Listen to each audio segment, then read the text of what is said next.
Is up, superfans? I'm Matt Stockholm, and this is another edition of the Quantum Corner. Alright, well thank you guys so much for watching. Don't forget to subscribe to my channel, like this video, comment down below. That will enter you into our giveaway. I'll talk more about that at the end of the video, so make sure and watch all the way through.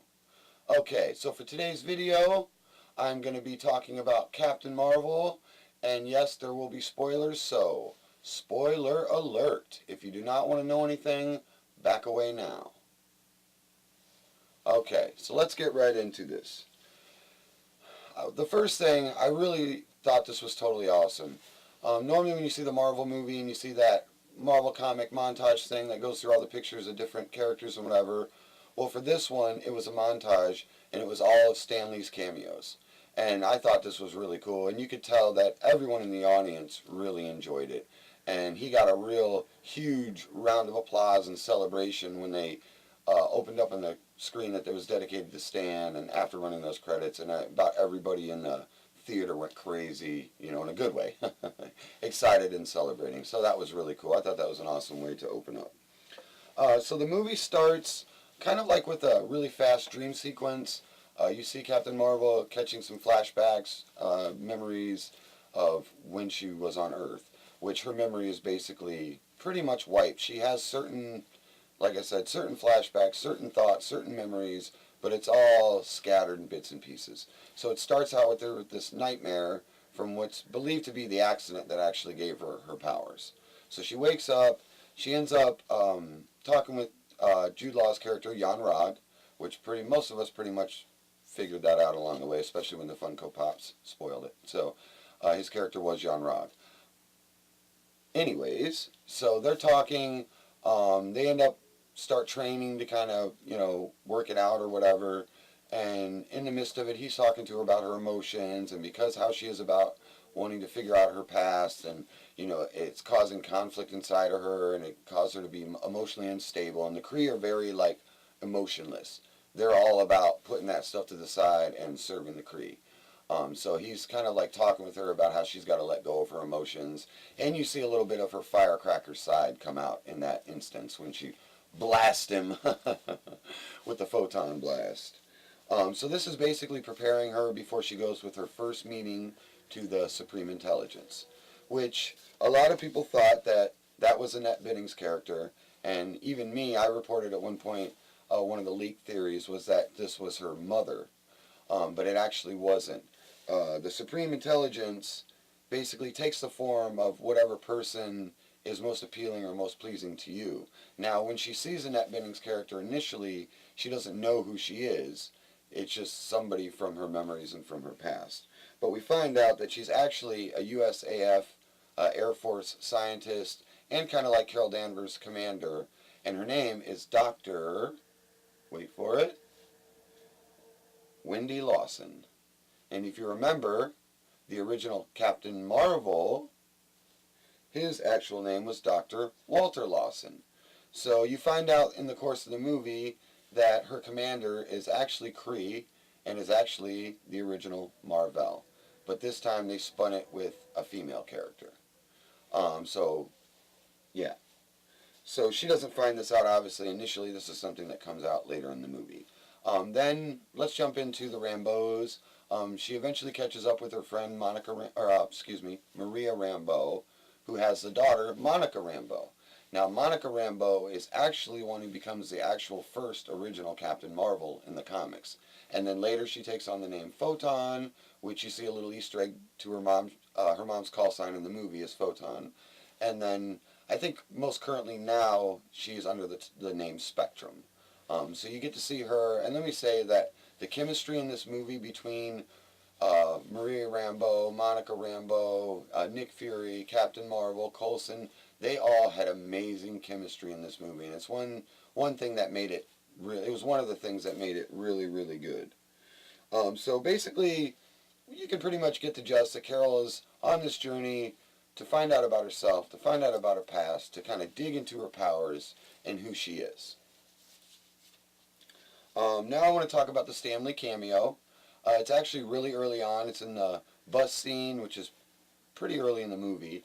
when she's chasing after the Skrull and she's trying to find the Skrull on the bus, and lo and behold, there's some guy holding up this, it looks like a folder of some sorts. Well, she pulls it down, and it's Stan Lee. And the cooler part about this, if you really look closely, what he's holding is a script to Mallrats. And that's an Easter egg because Stan Lee actually did a cameo on Mallrats. Mallrats was done by Kevin Smith, who also did Clerks, and he was actually rumored to be trying to get Stan Lee to make an appearance in the what was going to be Clerks 3, which didn't end up happening. But I thought it was a really cool cameo, and you can see even the look that Captain Marvel gives Stan, when kind of the nod when she sees him, I thought was really pretty cool. Okay, so some of the main, like, bigger plot twists, the biggest, well, one of the biggest ones would be Jan-Rog's character. I think we all kind of assumed, because he was Jan-Rog, who was a villain, that he would have some, villainous role in this movie. But the other jump side to it was he was the main villain.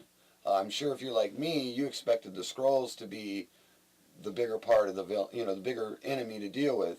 When actuality, when it all circles back, the Skrulls aren't the villain.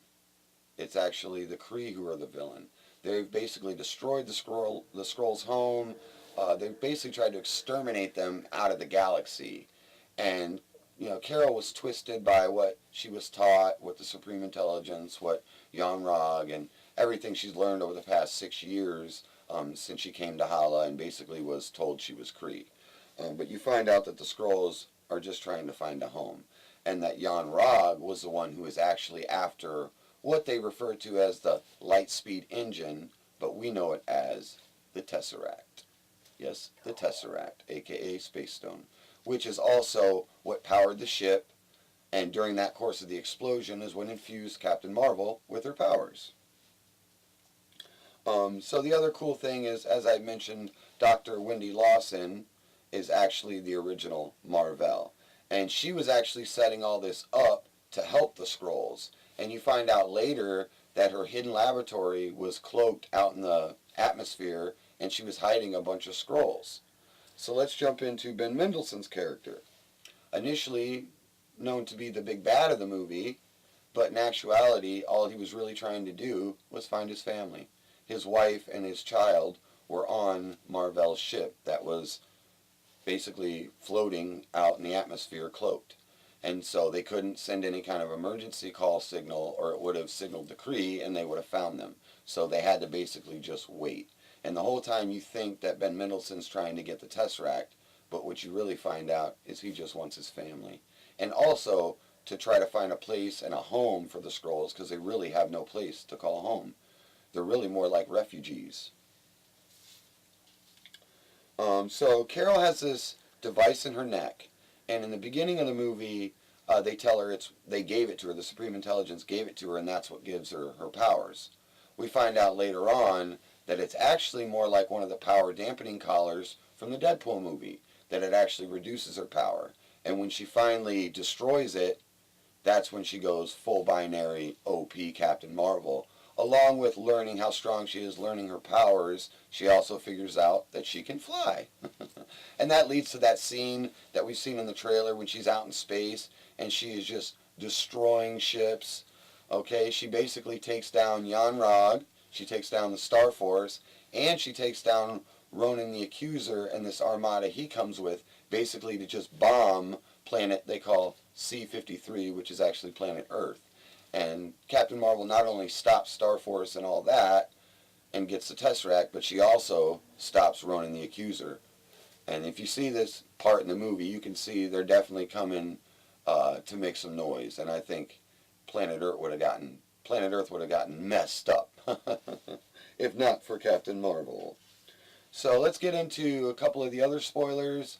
We'll talk about Fury's Eye, which I actually reported this on one of my leak videos, that Fury's Eye was actually taken out by Goose the cat. Goose is a flurkin, which is like an alien species, and it kind of looks like a normal cat, but it's got these crazy, like, octopus, nasty tentacle things that come out of its mouth, and it's actually a really vicious, like, dangerous animal. The flurkin ends up it was originally owned by MAR-VELL, so it kind of warms up to Carol Danvers, and Fury loves the cat. There's all kinds of comedy stuff through that movie. But he basically pals up with the cat initially with the Flurkin, and Goose ends up helping them in several situations against some of the villains or whoever they're fighting. But he is definitely very how do you say, particular. He definitely, Goose does not like to be messed with. And at the end of the movie, Fury takes it a little too far messing with him, and those claws come out and takes his eye out. And initially, I don't think he realizes he's going to lose the eye. He thinks it's just a scratch, but it is pretty bad. I thought this was a cool way, I guess, to show how he loses the eye, but I will say that I am a little disappointed that it wasn't something a little more meaningful. So basically, Captain Marvel, leaves Fury the Tesseract. She ends up going with the Skrulls, kind of says her goodbyes, and she takes off with the Skrulls into deep space to help them, continue to help them, maybe find a place, as well as fight against the Kree domination. So you don't know too much, you just kind of see them take off. The post-credit scenes, the second one, which is kind of the funny one, is actually Goose the cat. Earlier in the movie, he swallows the Tesseract to hide it. And then in this scene, you see him sitting at Fury's desk. It's just him in there alone. And he does the cat, hairball hack up, where he hocks the Tesseract basically up on the desk. It was definitely gross, but funny. And then the last post-credit scene, dun-da-da, involved Avengers Endgame. We basically see Avengers headquarters. There's Cap, there's Black Widow, there's Banner, there's Rhodey. They're all kind of looking over all the devastation throughout the world, what people are missing, how many people have died. And they've got Fury's pager. It was beeping. It basically stops beeping, and they're kind of freaking out, not knowing why. Black Widow turns around. Boom. Opens up. Captain Marvel. Captain Marvel looks at her and says, "Where's Fury?" And that's basically the end of it. So I thought that was definitely pretty cool. Little teaser post-credit scene to kind of lead us into Avengers Endgame. Overall, I really like Captain Marvel. I thought it was a really good movie. I wouldn't say it's at the Infinity War epic kind of movie, but I would say it's up there as really good, really great. Movies like Black Panther or Thor Ragnarok, I think it's kind of in that ballpark. But I would definitely encourage you guys to check it out. If you haven't seen it and you're just watching the spoilers or whatever, definitely watch it. It's a good movie. So that's pretty much all I have for today on Captain Marvel. Definitely know what you guys think about it. Give me your feedback on the video. If you saw the movie, do you want to see the movie? Kind of give me your spin on everything. I always appreciate your guys' feedback. Don't forget to subscribe to my channel, like this video, comment down below. That will link you into our giveaway, which our next giveaway prize is a winner's choice poster, and that'll be at 200 subscribers. Alright guys, well, thanks so much for the Quantum Corner. I'm Matt Stockholm saying, stay super everybody.